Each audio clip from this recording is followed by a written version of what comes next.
Africa This Week, a new program that features and analyzes all the top news and events that took place across the continent during the week, is coming on Home Digital FM.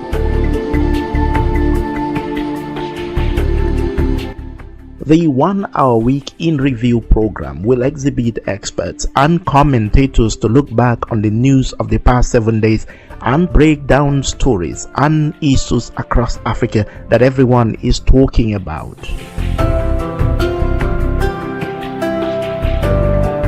Africa This Week will feature guest of the week and engage people at the center of every key news, every story in the best interactive, entertaining and informative way possible. Africa This Week on Home Digital FM 99.9 every Saturday from 5 p.m. to 6 p.m. starting from next Saturday, October 22nd. Africa This Week with me, Bojang Jr. See you there.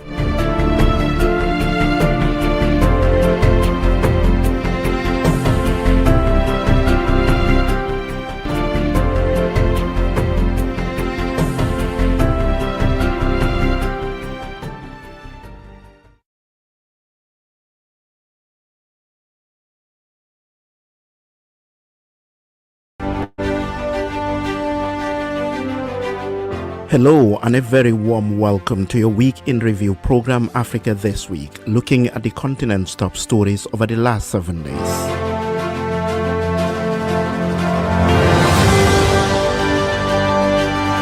Coming up in this edition, President of the Gambia Bar Association scolded the government for failing to repeal Jammeh-era draconian and other laws 6 years after the end of the Jammeh regime. The legal order of the previous dictatorial regime is still intact and yet to be supplanted. Mali declares the head of the UN Peacekeeping Mission's Human Rights Division in the country persona non grata. Nigerian government held talks with tech giants Google and Meta, the parent company that owns Facebook, on the issue of fake news and the protection of the integrity of the forthcoming elections in Nigeria. Work with our security agencies to bring down bots capable of inciting violence. Elsewhere on the continent, a Cameroonian tycoon arrested in connection with the high-profile abduction and murder of a journalist. And a labor court in Kenya ruled that Facebook's parent company Meta can be sued in Kenya after a former content moderator filed a lawsuit against it, alleging poor working conditions. In our human interest segment, as family of former Burkinabe President Thomas Sankara announced they would not attend the burial of his remains, we meet a young man in the streets of Ouagadougou who takes it upon himself to keep the life and memory of Sankara alive. I started following the life and legacy of Thomas Sankara, and I easily related my life to his life, despite the fact that I was born 2 years after his murder. I listened to his speeches and mirrored the strong foundation he built for us. That foundation was destroyed after he was gone. In sports, the whereabouts of Ghanaian footballer Christian Atsu remained unknown despite earlier statement from his Turkish club Hatayspor that he had been rescued from the rubble of the earthquake that hit Turkey and was receiving medical treatment. Also coming up on our special guest segment, a Norwegian globetrotter who won multiple Guinness World Records for traveling. We started in Asia, continued to Morocco, Africa, and went on to Paris, Europe, and then to North America and South America. And we managed this on scheduled aircraft. So that was it was a crazy idea, but it was something that sort of had to be proven that it was possible to do. These and more on this week's program. Stay with us. Africa This Week, coming to you from Home Digital 99.9 FM in the heart of Brikama. Sheriff Bojang Jr. Thanks for joining us. We start at home in the Gambia. President Adama Barrow has reiterated what he said was his government's commitment to transparently implement the white paper on the Truth, Reconciliation and Reparations Commission (TRRC). President Barrow said the white paper also contains the government's expressed decision to set up a special prosecution office mandated to investigate and prosecute accused persons within its terms of reference. He was speaking in Banjul at the opening ceremony of the 2023 legal year Sunday. My government considers the white paper on the findings of the Truth, Reconciliation and Reparation Commission, TRRC, as a major part of our national transitional justice process, and we hold ourselves duty-bound to implementing it in a transparent manner. To achieve this, we are working with relevant stakeholders and partners to establish a prosecution system to impartially try the perpetrators of human rights abuses and violations mentioned in the report. The white paper also contains the government's express decision to set up a special prosecution office mandated to investigate and prosecute accused persons within its terms of reference. Gambian President Adama Barrow. Still on Gambia's transitional justice processes, the president of the Gambia Bar Association, Saliu Tal, has scolded the government for failing to repeal Jammeh-era draconian and other laws 6 years after the end of the Jammeh regime. Also speaking at the opening ceremony of the 2023 legal year on Sunday, Tal said the lack of legal reforms was disheartening and unacceptable. We still have the same 1997 Constitution. We still have the same criminal code. We still have the same Public Order Act. We still have the same election decree. We still have the same draconian practice directions from the Jammeh era. The legal order of the previous dictatorial regime is still intact and yet to be supplanted after 6 years of our transition from a dictatorship. The Gambia, we decided, is yet to be realized. It is really disheartening and, I must say, unacceptable to maintain the arsenal of draconian laws from the Jammeh era in our books on our current dispensation. Saliu Tal, president of the Gambia Bar Association. Now to Mali. The Malian government Sunday declared the head of the UN peacekeeping mission's human rights division persona non grata, giving him 48 hours to leave Mali. In a statement, the government said the decision to expel Guillaume Ngefa Atondoko Andali was connected to what it said was his biased choice of civil society witnesses for UN Security Council briefings on Mali, the most recent of which was held on January 27. The Malian authorities have come under pressure for alleged human rights violations and abuses reportedly perpetrated by Malian armed forces in partnership with the Russian private military contractor Wagner Group in Mali. On January 31st, the UN experts called for an independent investigation into possible war crimes and crimes against humanity by both forces. The Malian government, which took power in a 2021 military coup, on Saturday released a statement that pushed back against some of the UN allegations and emphasized the authorities' commitment to respecting human rights in accordance with international and national law. The Nigerian government has held talks with tech giants Google and Meta, the parent company that owns Facebook, on the issue of fake news and the protection of the integrity of the forthcoming general elections in Nigeria. The Nigerian authorities have been frowning at the proliferation of election-related fake and false news on the social media, especially in recent weeks ahead of the crucial polls. Local reports say the tech giants agreed to comply with 4 demands by the federal government, among them to work with the government in flagging and bringing down posts that constituted fake news and disinformation in their platforms. Nigeria's Minister of Information and Culture, Alhaji Lai Mohammed, who led the meeting, urged Google and Meta to checkmate the spread of fake news and disinformation on their platforms.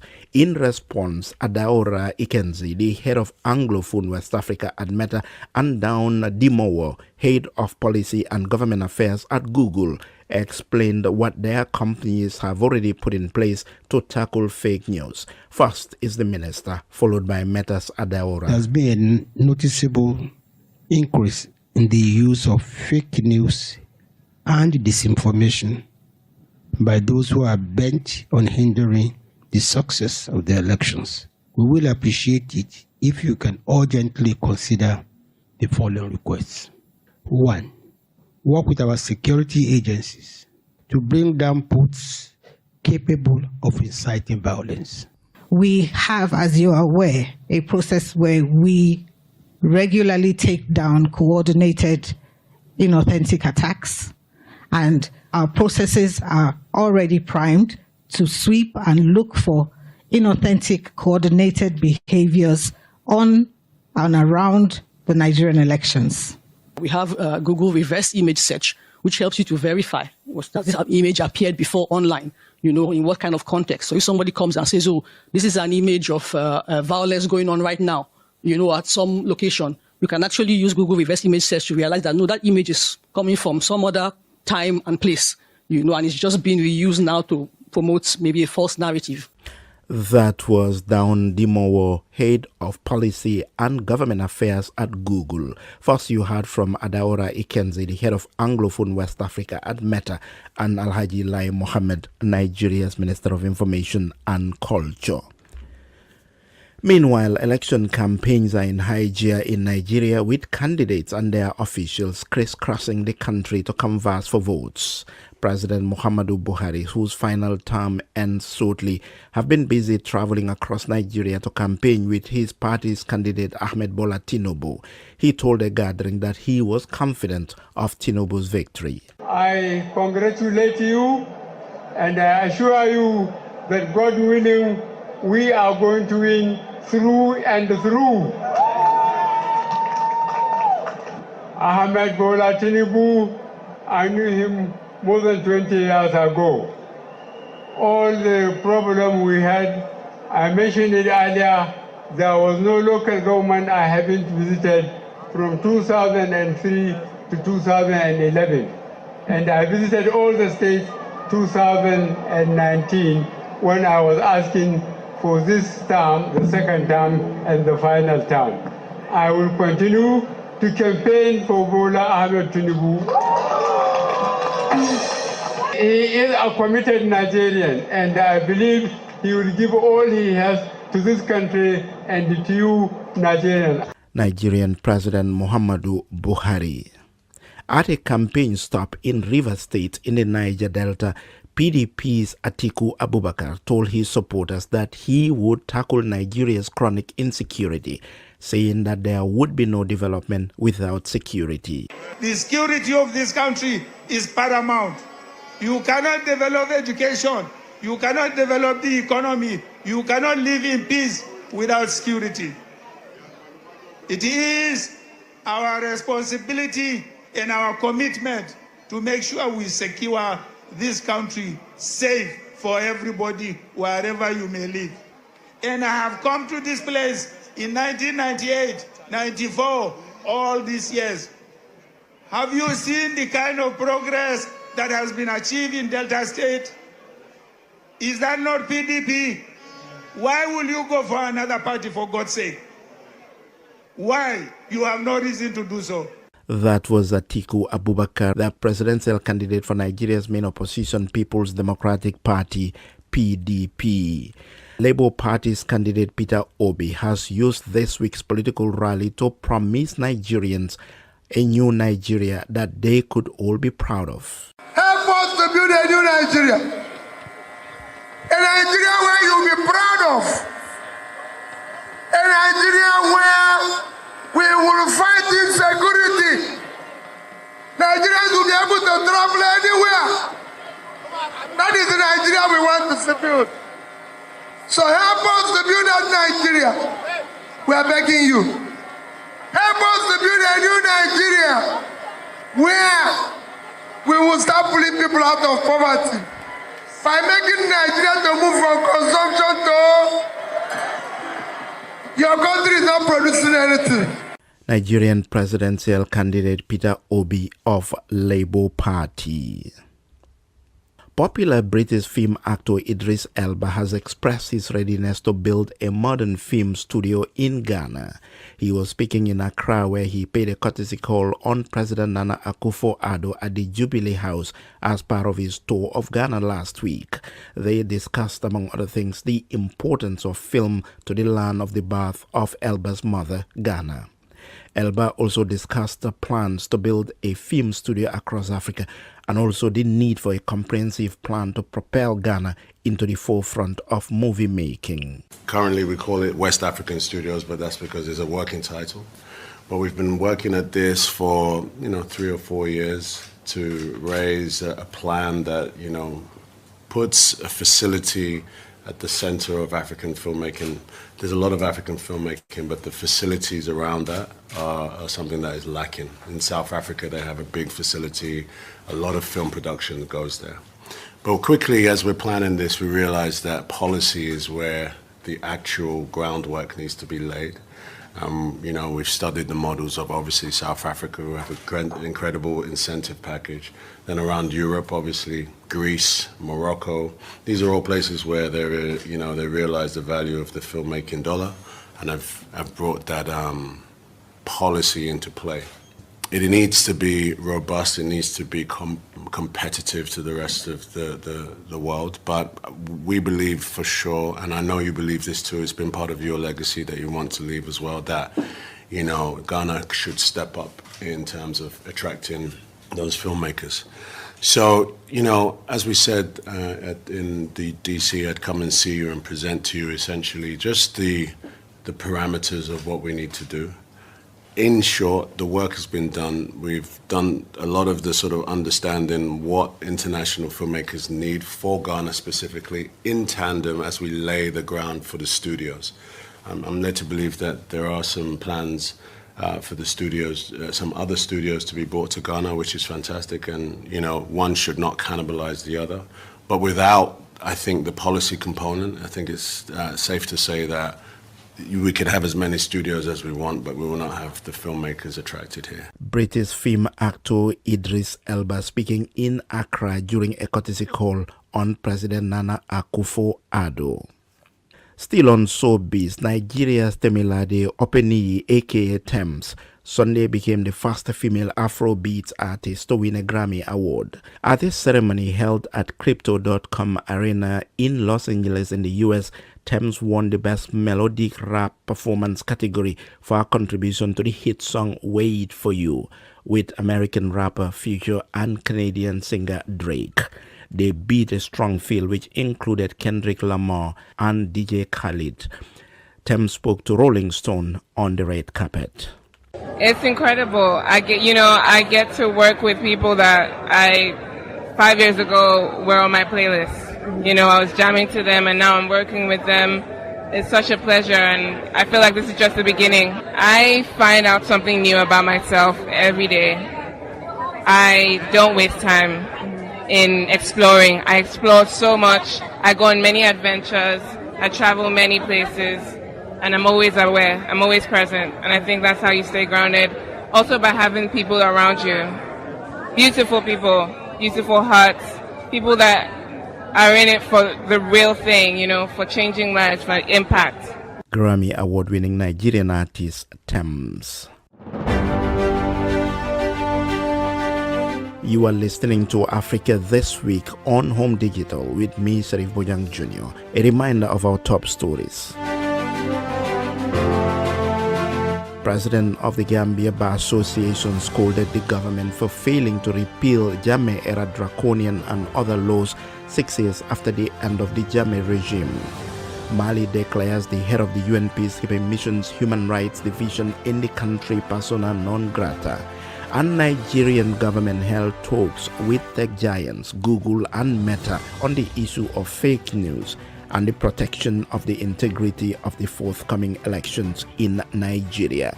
Still ahead in the program, a labor court in Kenya ruled that Facebook's parent company Meta can be sued in Kenya after a former content moderator filed a lawsuit against it alleging poor working conditions. We also have our human interest and special guest segment plus sports and more. Stay with us. Africa This Week, coming to you from Home Digital 99.9 FM in the heart of Brikama. A Cameroonian tycoon, Jean-Pierre Amogu Bellinger, was arrested on Monday in connection with the high-profile abduction and murder of a journalist. The journalist Martinez Zogo, who was abducted and brutally killed last month, was outspoken against graft and financial sleaze and had often faced threats over his work. Bellinger, owner of L'Anecdote Media Group, was arrested at dawn, according to media reports quoting officials of his company. Zogo 50 was the manager of the privately owned radio station Amplitude FM and host of a daily show called Embouteillage or Traffic Jam. Bellinger was one of his targets. The tycoon, reputedly a friend of several Cameroonian ministers, has holdings in banking, finance, insurance, and property, as well as L'Anecdote, which owns a daily newspaper of that name and several pro-government TV and radio stations. Zogo was abducted on January 17 outside a police station in the suburbs of the capital Yaoundé, and his heavily mutilated corpse was found 5 days later. Just days before he was killed, he had told his listeners about threats he faced. Bellinger's arrest came after several people were detained last week in the affair. East African regional heads of state have called for an immediate ceasefire by all parties in the east of the DR Congo. Tensions there have grown amid talks of war as Congo and neighboring Rwanda trade allegations of backing armed rebels. Congo for months has accused Rwanda of supporting the M23 armed group, whose origin lie in the region's ethnic fighting. Rwanda denies backing the M23, which is one of dozens operating in mineral-rich eastern Congo, and accuses Congo of backing another rebel group. Last month, Rwanda fired on a Congolese military aircraft it alleged violated its airspace. The ceasefire call was issued in a communique at the end of the East African Community Summit in Burundi. Secretary General of the regional bloc, Peter Mathuki, read the statement. There must be immediate ceasefire by all political parties. 2, the withdrawal, including all foreign armed groups, and directed the Chief of Defense Forces of all the partner states of the East African Community to meet urgently within the next 1 week and set new timelines for the withdrawal and recommend appropriate deployment matrix in different parts of Eastern DRC. The heads of state called upon all parties to respect and implement all the summit decisions and agreed upon themselves that any again violations should be reported immediately, and the summit now will take charge of this process. Peter Mathuki, the Secretary General of the East African Community EAC. A labor court in Kenya on Monday ruled that Facebook's parent company Meta can be sued in Kenya after a former content moderator filed a lawsuit against it alleging poor working conditions. According to a Reuters report, the lawsuit was filed by one person on behalf of a group and was also filed against Meta's local outsourcing company Sama. It seeks financial compensation and ordered that outsourced moderators have the same health and pay scale as Meta employees, that unionization rights be protected, and an independent human rights audit of the office. Reuters said the decision from Kenya's Employment and Labor Relations Court could have implications for how Meta works with content moderators globally.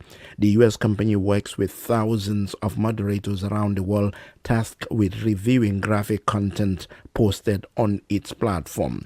Meta had argued that the Kenyan court had no jurisdiction because the company is not based in Kenya and thus should be struck from the case. But in his ruling, George Jacob Gakiri said since the petition has raised certain actual issues that were yet to be determined, it would be inopportune for Kenya to strike out the two respondents from the matter.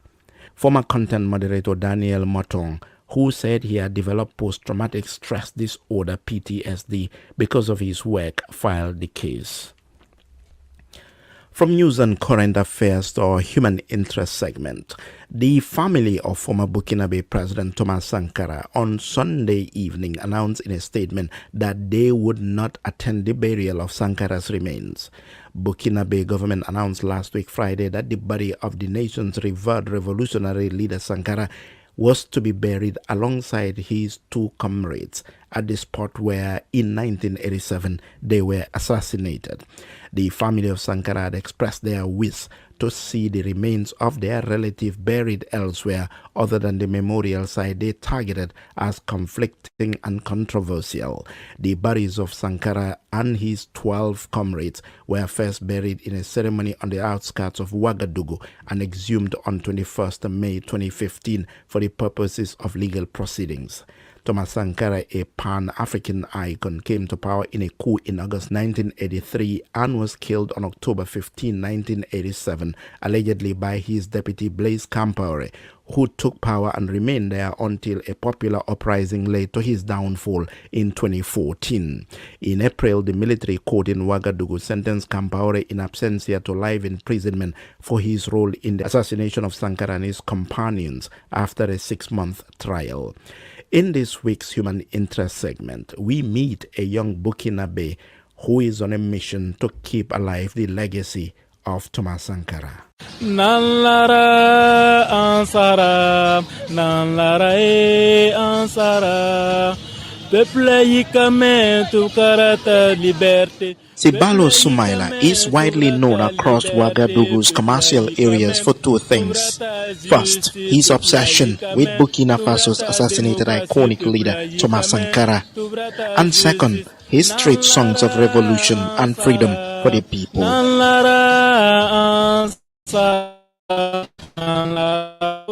Was born and raised in Burkina Faso, very far away from the capital and infrastructure. His love affair for Sankara started when he first visited Ouagadougou as a child. My parents were farmers and very poor. So it is when I got to the city that I understood that during the election campaign, the officials make false promises to us in the village.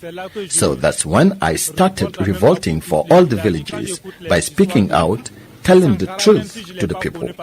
By that time, I started following the life and legacy of Thomas Sankara, and I easily related my life to his life, despite the fact that I was born 2 years after his murder. I listened to his speeches and mirrored the strong foundation he built for us. That foundation was destroyed after he was gone. The citizen was silenced, he was hidden, and he did not have freedom. But now I can see that after this revolution, we are at peace, and I hope that we will Burkina this.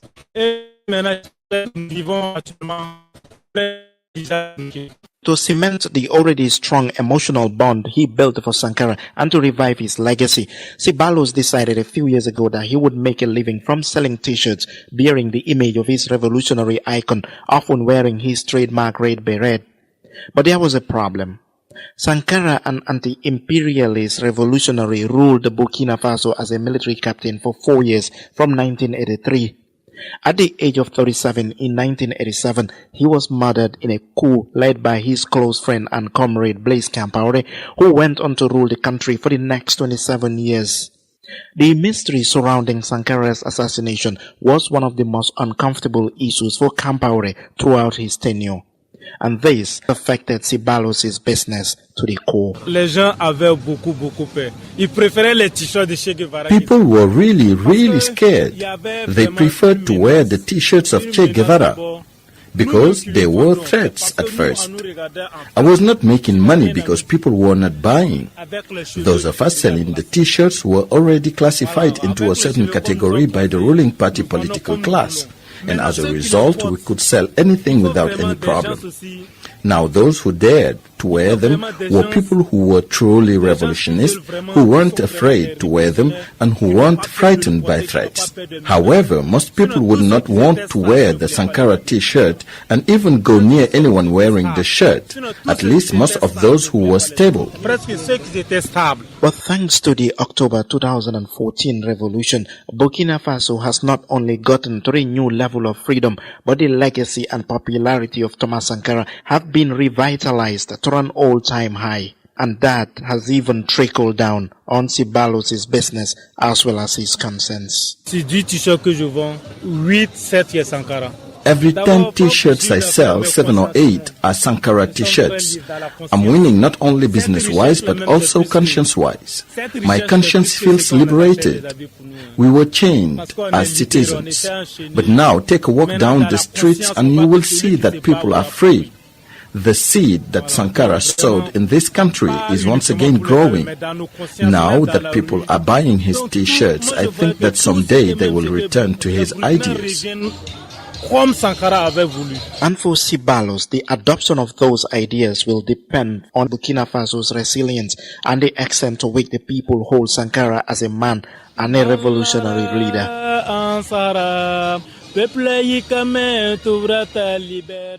Ceballos Soumaila, a young Burkinabe revolutionary who is on a mission to keep alive the legacy of Burkina Faso's revered revolutionary leader Thomas Sankara. Now, time for sports. The whereabouts of a Ghanaian professional footballer playing for the Turkish club Hatayspor remained unknown, despite his club's earlier statement that he had been rescued from the rubble of the earthquake that hit Turkey and was receiving medical treatment. It was unclear whether Christian Atsu was still trapped underneath the rubble in Hatay province, Turkey, or whether he had been removed but could not be located in the region's overwhelmed hospitals.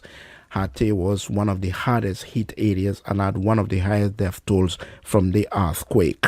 Mustafa Oza, the team's vice president, said the information he had been given when he told a radio station on Tuesday that Atsu had been rescued was wrong.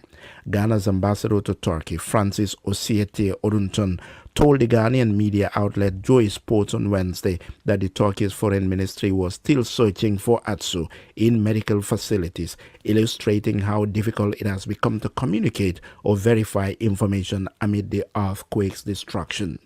Atsu, a member of Ghana's World Cup team in 2014, has spent the bulk of his career with European clubs, including Porto, Chelsea, and Newcastle United. He joined Hatayspor last year. In the hours before the earthquake hit, Atsu had scored a winning goal for Hatayspor in its match against a team from Istanbul. Less than a year after Senegal won the Africa Cup of Nations, the Teranga Lions on Saturday completed the continental football double by winning the 2022 African Nations Championship. They beat hosts Algeria on penalties at the Nelson Mandela Stadium in Algiers to collect their first CAN title, becoming the only team in African history to hold both crowns at the same time. The African Nations Championship limits teams to include only locally based players on their final rosters. Now, time for our special guest segment.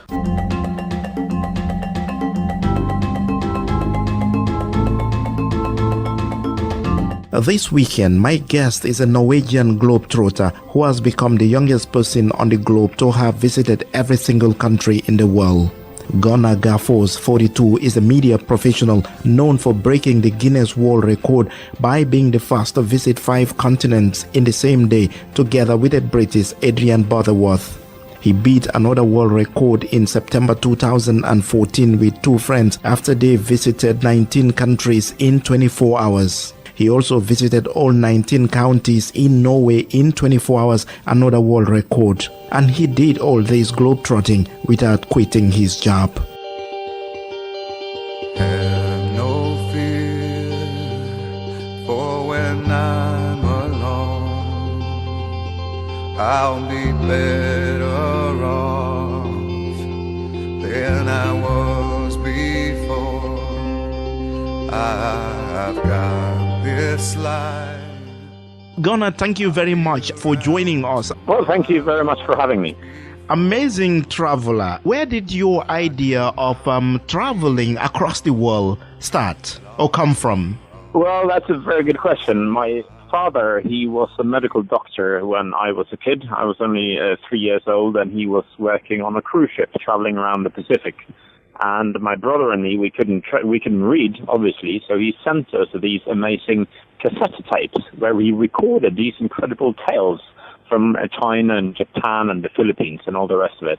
And he sent these back to Norway, where we lived with our mother. And I just remember the impression these cassette tapes and these amazing stories had on me as a 3 or 4 year old. And I just promised myself that I would also, like my dad, travel and see the world.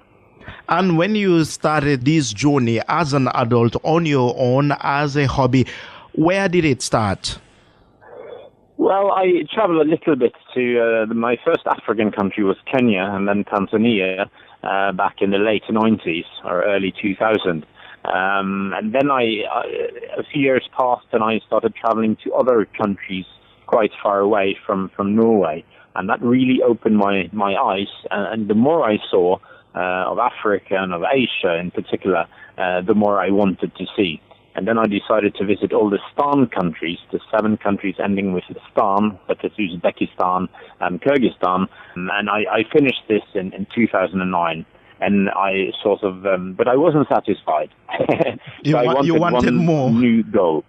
Yeah, I wanted to see more, and I wanted another goal, and then I decided to try to visit the rest of the countries in the world, so all 198 yes. countries. Okay, and on June 18, 2012, you broke a Guinness World Record together with a British by being the first to visit 5 continents on the same day. Yeah, 5 continents in the same day. So that was a crazy idea, and we started in Asia, continued to Morocco, Africa, and went on to Paris, Europe, and then to North America and South America. And we managed this on scheduled aircraft. So that was it was a crazy idea, but it was something that sort of had to be proven that it was possible to do this. And when you set out to do that, that was your plan, to do it, to complete it in 24 hours. Yes, within the same day. So because of the time zones and because we flew westwards, starting in the east in Asia and then flying westwards to North and South America, we actually gained a few hours. So it was all in the same day, but I think we spent 28 hours and 20 minutes doing it. But it was all on the same day in June, back in 2012. And this later was acknowledged as a Guinness World Record by Guinness World Records in London. Mm-hmm. And then you went on to visit, or like you said before, all the 198 countries in the world, and at just 37 years, the youngest person to do so as a hobby. Let's look at travel complications. I'm a traveler myself, not even close to this, not even a tiny bit close to what you've done, the travelings you've made. When you set out to visit a country or group of countries at a go, do you go online to research to know about these countries, or you just go blindly? Well, I like to have some background information before I go. So I like to read up a little bit on political situations, on religion, and so on. But I never use a guidebook. I mean, I don't really want to do, I don't want to do copycat tourism, if you like. I mean, I want to explore on my own. I want to meet local people. I want to taste the foods and all the rest of it. And I love to be impulsive and sort of see what happens and who I meet along the way. So I don't want to have all these things planned. I mean, how can I plan a good holiday to a country I've never been to? So that's sort of my philosophy. I mean, I'd rather meet people and ask for advice from people who actually live there and know much better what to do than someone writing a guidebook. And I guess in many of these countries, you required visa to visit them. And these visa protocols sometimes put people off. What kept you going? Despite these visa protocols, you kept on applying for visas and traveling across the world. Well, it certainly takes a lot of time, as you say, and as I'm sure you have experienced on your travels as well. It can take a long time. It's a lot of bureaucracy, And sometimes you need a letter of invitation. You might need plane tickets in advance. You might need to book a hotel in advance, and all the rest of it. And of course, you also have to pay money in many countries for visas. So in many ways, this is the most tiring part of traveling. It's all the stuff you have to do in advance in order to be able to visit a country, or even to be able to board an aircraft or to board a ship to one or several countries.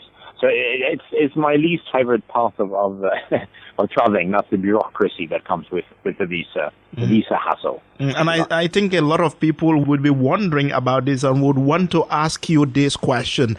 It is very expensive to do what you've done. How did you afford it? No, that's true. It has cost a lot of money, and it's about priorities. I've spent all the money I've made, and I work with radio for Norwegian Broadcasting Corporation. But everything I've made, I've prioritized to spend on traveling. So I don't have a car. I mean, I don't have a dog or a cat. I don't have a wife. I don't have, those things that cost a lot of money. And so, and of course, I'm lucky in many ways because I live in Norway, it is one of the most expensive countries in the world. Mm-hmm. But that also means that we make the average wage is quite high, and that also makes it relatively cheap to travel to other countries compared to living in Norway. So that has also helped me a fair amount. And as you mentioned earlier, when I travel, I try not to travel to only one country at a time. I travel to maybe go to a group of countries nearby each other in order to minimize costs and to make my paycheck go longer. And in Ghana, traveling can be a bit tricky and dangerous, even risky, in terms of security. You've traveled to countries where there is terrorism, and, all those things in terms of security. And one of your, I read something, one of your interviews, and then you said you recommended that terrorism should not stop people from traveling. How did you deal with those security challenges in countries? Like, how did you deal with your trips to countries where there is insecurity? Let's say northern Mali, for example. It's a very good question. And but if you look at it, very, very few countries, if any countries in the world, have danger or problems of terrorism or fighting or war in the entire country. So as you mentioned, northern Mali, I've been to Bamako. I've never been to northern Mali, just because of this issue, for instance. But you can almost always find, a part of a country or several parts of a country where it's perfectly safe. And just I really encourage people to travel despite of the fear of terrorism or war or whatever. That's exactly what terrorists want us to do. They want us to stop our normal lives. They want us to not be free. And I think it's very important that we do that. And, I think traveling is the best way of avoiding war, avoiding conflict. This is the best way in the world. And in many ways, the best education, but it's also the best way to get to know each other, to bridge different cultures, to bridge different religions, and to increase understanding. And I mean, even if you don't travel, so let's say you are afraid of traveling because of terrorism or war or whatever, so you stop traveling. I mean, you might equally well be hit by a bus or end up in a car crash in your own home country. So not traveling, does not make sure that you're going to be safe. There's a lot of nasty things happening wherever you are, unfortunately. And one of your top tips for traveling is to smile. All your photos, or most of your photos I've seen online, you had this big, broad smile. What did smiling do for you in your traveling?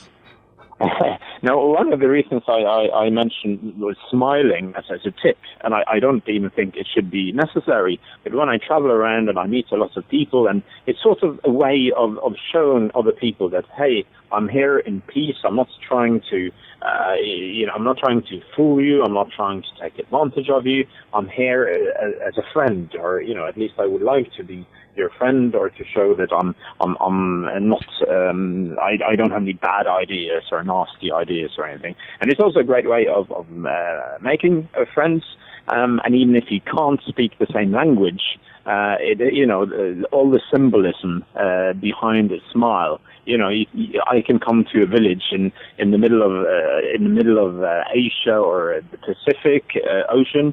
It can be in Africa. It can be in South America. I might not speak Spanish or Swahili or French, but we can still communicate with smile, body languages. I always carry a notebook in my pocket and a pen, so we can, even if we can't, sometimes I have to draw. In Iran, for instance, I was there at a restaurant and I was trying to order with my brother and a friend of ours, and nobody understood any English. So we ended up drawing a sheep, a few pieces of bread, and a cow, and that's how we managed to get served. That was Gunnar Gaffors, our special guest and world record-breaking Norwegian Globetrotter. And that brings us to the end of this edition of your Week in Review program, Africa This Week, on Home Digital 99.9 FM. I'm your producer and presenter, Sheriff Bojang Jr. Thanks for your company, and join us the same time next week for another edition of the program.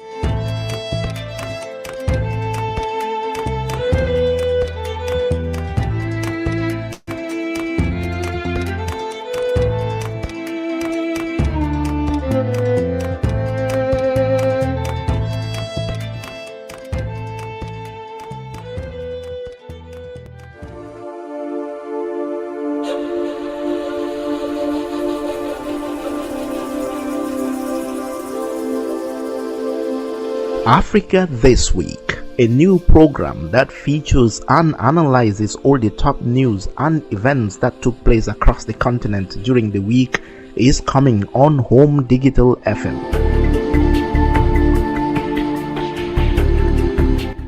The 1 hour Week in Review program will exhibit experts and commentators to look back on the news of the past 7 days and break down stories and issues across Africa that everyone is talking about.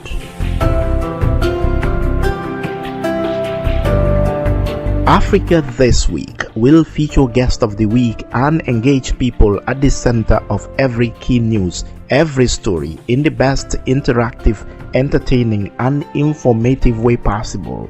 Africa This Week on Home Digital FM 99.9 every Saturday from 5 p.m. to 6 p.m. starting from next Saturday, October 22nd. Africa This Week with me, Sheriff Bojang Jr. See you there.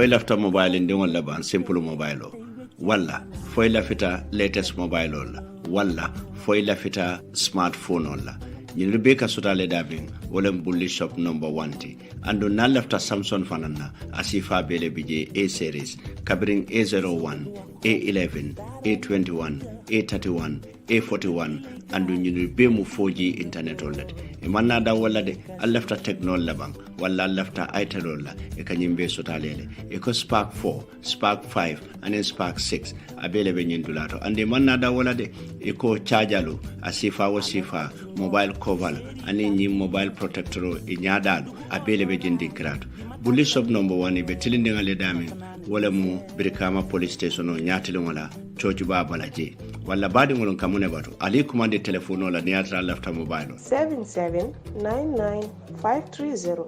9957262 bulli shop wala nata kodande enen nyen kudima tonya bulli shop nyoba